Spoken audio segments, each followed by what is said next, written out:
Наргиза Токтогул кызы жалгыз бой эне болгондуктан баласын өзү тарбиялап багып келет. Жолдошу бир нече жыл мурун каза болгон. Ал Борбордогу мектептердин биринде мугалим болуп иштейт. Ага үй сатып алуу дагы деле кыялында. 2019-жылдан бери Наргиза айым мамлекеттик ипотекалык компанияда батир алуу үчүн кезекте турат. Карманыбыз мамлекеттик кызматкерлер үчүн программаларды иштеп чыгууда айлык акылардын көлөмү эске алынып негизделиши керек деп эсептейт.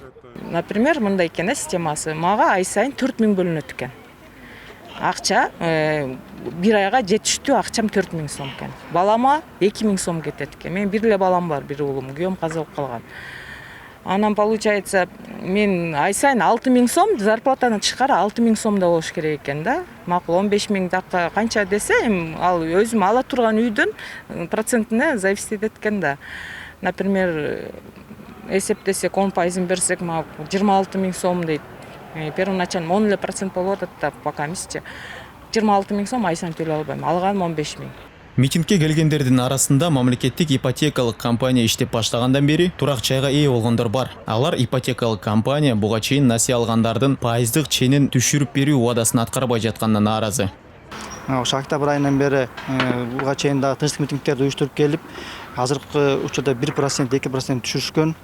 Бирок өзлөрү май айында массалык маалымат каражаттарына убада бергендей бардык кыргыз жаранына 4% менен без первоначальный взноса беребиз дешкен. Кийин кандайдыр бир тоскоолдуктар болуп атат деп августка жылдырышкан.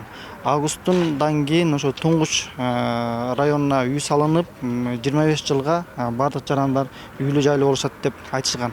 Тилекке каршы бул ооз менен эле айтылган боюнча иш жүзүндө бул ишке ашкан жок.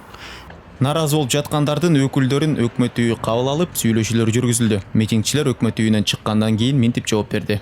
Садыр Нуркожоевдун катчысы мындеп аты Асан деген жигит бизди кабыл алды. Азыр телефон чалууларды чалды.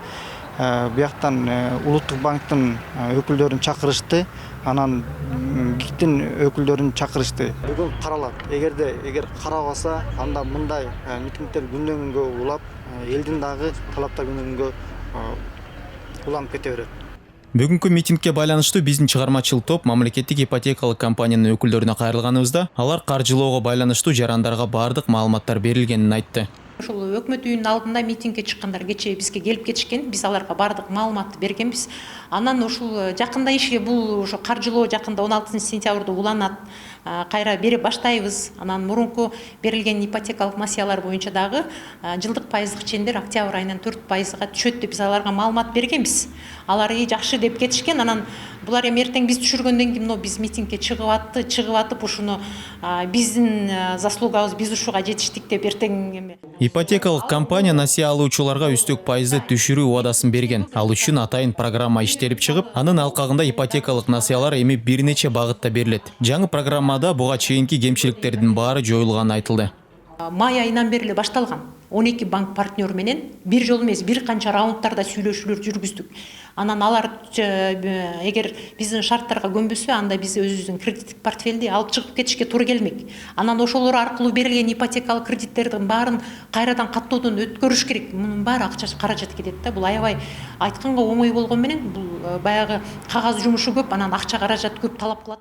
Расмий маалыматтарга ылайык, Кыргызстанда мамлекеттик ипотека системасы 2015-жылы иштей баштагандан бери 5240 адам насыя алды. Азыр кезекте дагы 10 миңдей адам бар. Мурун ипотекалык насыя жылдык үстөгү 6-8% менен 15 жылга берилип келген. Менин үйүм программасынын алкагында бюджеттик сектордун кызматкерлери даяр турак жай сатып алуу үчүн жылдык 4% өлчөмүндө насыя алышат жана кредиттин мөөнөтү 15 жылдан 25 жылга чейин болот. Бул учурда карыз алуучу баштапкы төлөм катары мүлктүн наркынын кеминде 10% түзүүгө же кошумча күрөө менен камсыз кылууга тийиш. Мекеме 2026-жылга 15 миңден ашуун үй бүлөгө турак жай сатып алуу үчүн насыя берүүнү көздөп турат.